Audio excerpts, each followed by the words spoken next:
मैं राजकीय बालिका इंटर कॉलेज महोबा से सीता साहू गणित शिक्षिका आप सभी को कक्षा 10वीं की गणित का 8वां अध्याय जो कि त्रिकोणमिति का परिचय है वो समझाऊंगी। बच्चों, पहले की वीडियो में हमने त्रिकोणमिति क्या है वो जाना और इसके बेसिक नॉलेज को समझा। अब आज मैं आपको इस अध्याय को डिटेल से समझाऊंगी। तो देखते हैं सबसे पहले त्रिकोणमिति क्या है। तो त्रिकोणमिति को अंग्रेजी में ट्रिग्नोमेट्री कहते हैं। यदि हम इसके सिंपल विन्यास को देखें तो ये हुआ त्रिकोण प्लस मिति, जहाँ त्रिकोण का अर्थ होता है 3 कोण और मिति का अर्थ होता है मापन। तो कह सकते हैं 3 कोणों का मापन करना त्रिकोणमिति है। या इंग्लिश में देखें तो ये ट्रिग्नोमेट्री हुआ, जो ग्रीक भाषा के शब्द try plus gone plus matron से मिलकर बना है, जहाँ ट्राई का अर्थ होता है 3, गॉन का अर्थ होता है भुजाएं और मापन का मैट्रन का अर्थ होता है मापन, यानी 3 भुजाओं का मापन करना, ये भी त्रिकोणमिति है। अब 3 कोण और 3 भुजाएं कहाँ बनती हैं? ये त्रिभुज में बनती हैं। तो हम कह सकते हैं कि 3 कोणों एवं उनकी संगत भुजाओं या त्रिभुज का मापन करना त्रिकोणमिति है।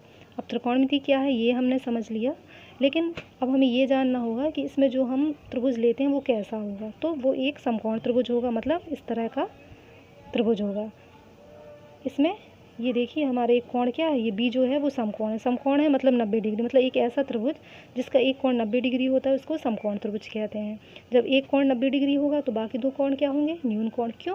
क्योंकि त्रिभुज के तीनों कोणों का योग 180 डिग्री होता है। जब ये तीनों कोणों का योग 180 डिग्री होना है और इसमें एक कोण 90 डिग्री है तो बाकी दोनों कोण क्या आएंगे? ये 90 साइड हो जाएगा तो इनका योग 90 डिग्री आएगा, तो ये 90 डिग्री से कम हो जाएंगे, यानी ए भी 90 डिग्री से कम होगा अर्थात न्यून कोण, और सी भी 90 डिग्री से कम अर्थात न्यून कोण।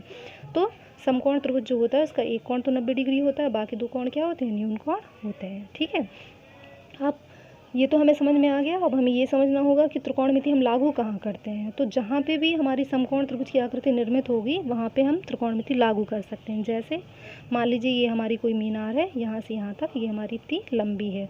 यहाँ से यदि हम यहाँ ज़मीन पे स्थित किसी बिंदु को देखते हैं तो ये कौन सी आकृति निर्मित हो रही है? समकोण त्रिभुज की। तो यहाँ पे हम त्रिकोणमिति लगा सकते हैं। या कोई अन्य उदाहरण ले लेते हैं। मान लीजिए यहाँ कोई व्यक्ति खड़ा हुआ है, यहाँ से ये किसी गुब्बारा यहाँ उड़ रहा है उसको देख रहा है, यहाँ से ये इसको देख रहा है, तो यहाँ पे कौन सी आकृति निर्मित होगी? वही समकोण त्रिभुज की। तो यहाँ पे भी हम त्रिकोणमिति लगा सकते हैं, मतलब जहाँ समकोण त्रिभुज की आकृति निर्मित होगी वहाँ पे हम त्रिकोणमिति लगा सकते हैं। ठीक है, अब हमें ये समझना होगा त्रिकोणमिति में जो लंब, आधार और कर्ण क्या होते हैं। तो उसके लिए ये देखिए ये हमारा समकोण त्रिभुज है, इसका हम कोई भी न्यून कोण ले सकते हैं। मान लीजिए कोण ए ले लेते हैं। यदि हमने कोण ए लिया है, ये देखिए, तो क्या होगा? जो भी हम न्यून कोण लेते हैं उसके सामने की भुजा वो हमारी लंब कहलाती है, तो BC हमारी लंब होगी, और उसके नीचे की भुजा जो होती है वो आधार कहलाती है, तो AB जो होगी वो हमारी आधार होगी, और ये जो तिरछी वाली होगी वो हमारी कर्ण होगी, यानी AC हमारी कर्ण होगी। तो वही लिखा हुआ है। अब मान लीजिए हम ये वाला कोण लेते हैं, मतलब कोण C लेते हैं न्यून कोण के रूप में, तब क्या होगा? इसके सामने की भुजा लंब अर्थात AB जो होगी वो हमारी लंब होगी, और इसके नीचे की भुजा आधार यानी BC जो होगी वो हमारी आधार होगी, और ये तिरछी वाली कर्ण, तो AC हमारा कर्ण होगा। तो ये कर्ण हो गया हमारा। अब पाइथागोरस प्रमेय क्या होती है, मतलब इनमें संबंध क्या होता है, वो हम पाइथागोरस प्रमेय से समझ सकते हैं। एक हमारे गणितज्ञ हुए थे जिनका नाम था पाइथागोरस। उन्होंने क्या किया, ये जो भुजाएं होती है लंब, आधार और कर्ण, इनमें एक संबंध स्थापित किया था, जिसके अनुसार होता है कर्ण का स्क्वायर बराबर लंब का स्क्वायर प्लस आधार का स्क्वायर। मतलब लंब के वर्ग करके यदि उसको आधार के वर्ग में जोड़ दिया जाता है तो हमारा कर्ण के वर्ग के बराबर हो जाता है। इस प्रमेय को उन्होंने अपने नाम के आधार पर ही पाइथागोरस प्रमेय कहा था। इसका उपयोग हम सवालों को लगाने में करेंगे। अब पाइथागोरस प्रमेय हमने समझ ली। अब हमें समझना है कि त्रिकोणमितीय अनुपात क्या होते हैं। तो अनुपात, जैसा कि हम सभी जानते हैं, अनुपात का अर्थ होता है जो अंश बटे हर के रूप में हो, मतलब P बटे Q के रूप में हो, तो वो हमारे अनुपात कहलाते हैं। अब जो त्रिकोणमिति में यूज़ होंगे उन्हें त्रिकोणमितीय अनुपात कहेंगे। तो ये हमारे 6 होते हैं, निर्धारित होते हैं। पहला होता है साइन, दूसरा कॉस, तीसरा टेन, चौथा कॉट, फिर कॉसेक और ये सेक। ये हमारे त्रिकोणमितीय अनुपात कहलाते हैं। इनके नाम हमको याद ही रखना पड़ेंगे।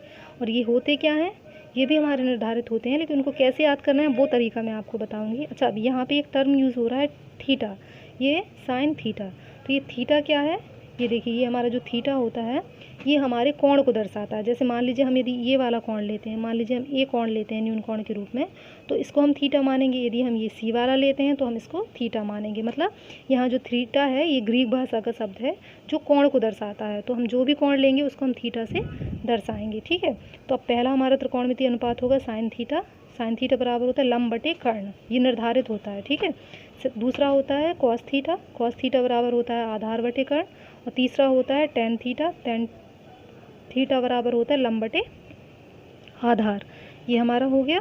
अब इनको याद कैसे रखना है, तो इससे आप ये याद कीजिए एल ए एल बटे के ए। यहाँ एल क्या होगा लंब, ए आधार और के कर्ण हो जाएगा। तो देखिए पहला साइन थीटा वाला लंब बटे कर्ण या लंब बटे कर्ण, कॉस थीटा आधार बटे कर्ण, यहाँ देखिए आधार बटे कर्ण।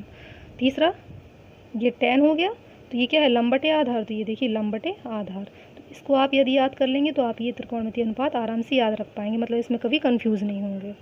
अब ये निकल आए, अब ये बाकी के 3 कैसे निकालेंगे तो वो मैं आपको बताऊंगी। ये देखिए त्रिकोणमितीय अनुपातों में संबंध, इनमें संबंध भी होता है। क्या संबंध होता है, तो सबसे पहला होता है हमारा साइन थीटा बराबर क्या होता है 1 बटे कॉसिक थीटा, मतलब साइन थीटा जो होता है वो कॉसिक थीटा का व्युत्क्रम होता है।